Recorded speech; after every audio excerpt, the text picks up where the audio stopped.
And we're joined now from Beijing by Governor Bob McDonnell, who is in the midst of a 10-day-long trade mission on behalf of the Commonwealth of Virginia. And Governor, first tell me, why was it beneficial for the Commonwealth to use taxpayer dollars to send you on this trip? What do you hope to get out of this investment?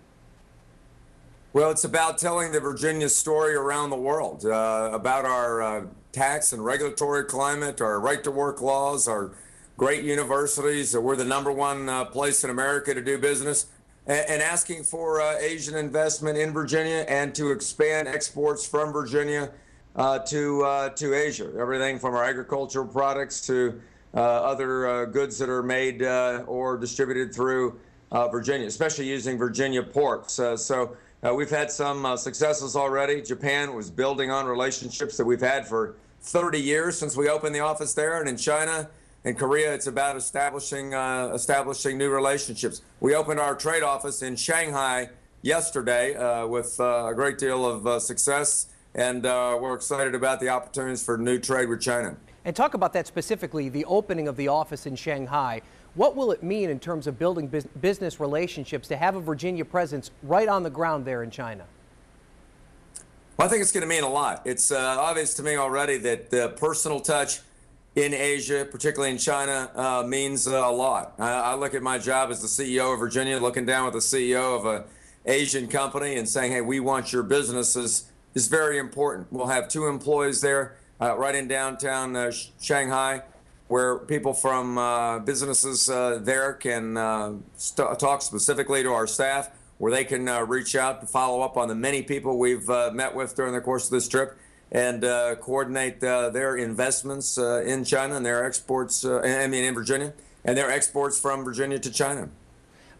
Obviously, you've made job growth and job creation one of the principal priorities of your administration, but Democrats have been critical of some of your attempts, and in particular, Terry McAuliffe, who's a guy that wanted your job at one point. He was at an event while you were in China this week, and he actually said that a lot of your job growth work has just been press releases.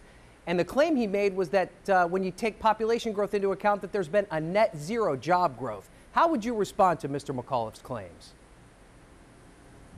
Well, I know it's easy to criticize when you don't have the job. Listen, Virginia is got the 8th lowest unemployment rate in the country. We've cut the unemployment rate a full point since I've had the privilege to be governor. A lot of factors go into that, but the point is we've been very aggressive, much more so than most states, in setting up foreign trade offices and putting new incentives in place, tax credits, money for the Governor's Opportunity Fund. We've had major wins in Southside Virginia, which has been the hardest hit over the last couple of years. And so by any measure of unemployment or increase in tax revenues from withholding taxes, which is a great measure of employment, Virginia's doing very well. And that's why we're headed towards another surplus this year. Unlike most states, is because people are getting back to work.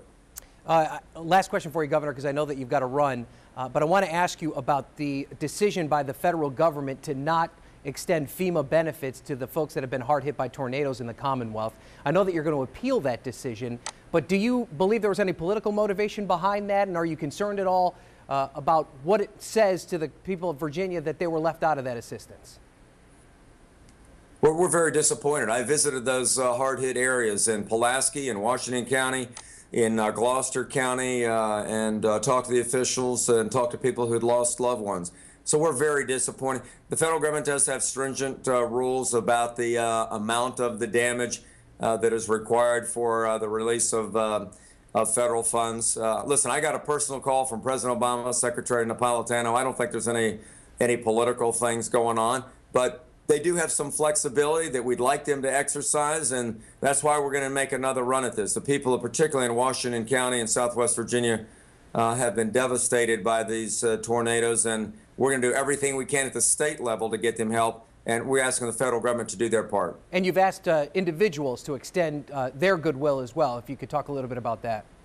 Yeah, we have, and they've been incredibly generous. When I've traveled to these places, the Red Cross, Operation Blessing, numerous churches and synagogues working together to help people. It has been a very heartwarming episode, and seeing Virginia at its best. And so we encourage people to give to the Combined Virginia Campaign, the Red Cross, Operation Blessing, other ministries that are involved with helping these people recover, because it's going to be a long road back from a very devastating event. All right, Governor, before we go, anything else you'd like to add since we've got you here so many miles away? If there's anything important that we left out, I'll give you the opportunity to talk about that now.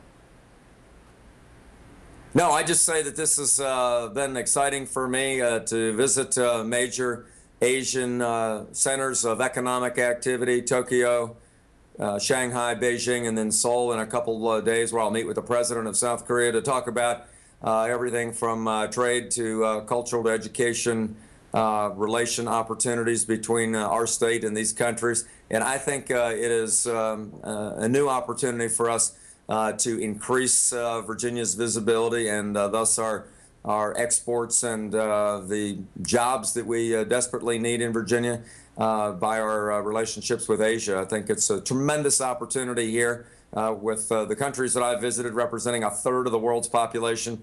I think Virginia being here is critically important. Just let me ask this one last question. I know you're going to meet with soldiers when you go to Korea. Talk about that experience, especially in light of what's happened in the world over the past couple of weeks with the death of Osama bin Laden. What do you hope to talk to them about? You know, I just want to thank them for all of their incredible work over this last 10 years with the global war on terror. Our troops stationed abroad have done just done a marvelous job. Obviously, Virginia-based military people involved in the operation with Osama bin Laden gives us great confidence in the young men and women that are in harm's way, defending America's freedom and carrying out the missions assigned by the Commander-in-Chief. And, you know, just being there and thanking them for that, along with the First Lady, is going to be a great opportunity for me. All right, Governor Bob McDonnell from Beijing. I know this was difficult to fit into your schedule, sir. I do appreciate the time, and have a safe trip back to Virginia. Great, Ryan. Thanks for this opportunity to join you by Skype. All right. Thank goodness for technology. Okay, sir. Take it easy. Good to talk.